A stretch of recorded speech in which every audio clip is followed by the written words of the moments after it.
Area graphs and line graphs, they're practically siblings. They are quite similar. In fact, we can think of the area graph as just being a direct extension of the line graph. Some people would say that if you're looking at emphasizing the total or the aggregate, it's better to go with an area graph. Whereas if you want to emphasize change, choose a line graph. Certainly, if you are going to be working with multiple data series and you're not sort of stacking them or showing how they connect or relate to each other, go with a line graph. Let's just show you how to make one and a couple of the variations, a couple of the bells and whistles that you can add. I'm working with the same data series, and I'm doing that on purpose because I want you to show, hey, like these are quite connected to each other.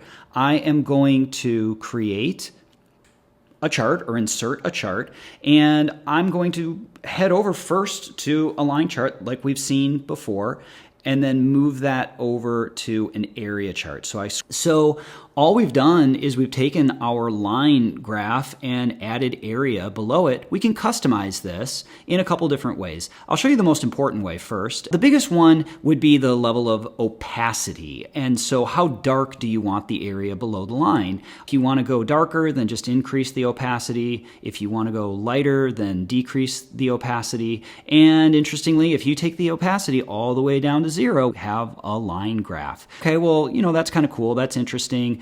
Looks like Google Sheets defaults to 30%. We can change over to a dashed line, and we can create point size. I wouldn't go crazy with your points. I wouldn't make them big, maybe something like 7. So, that's emphasizing, hey, we were taking well readings at these discrete moments in time. Even though water consumption is a volume, it is a continuous variable.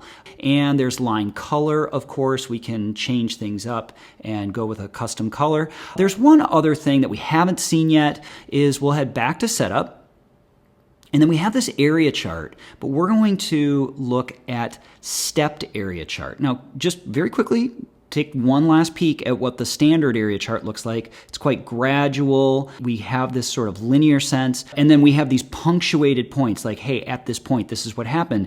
Now look what happens with stepped area chart.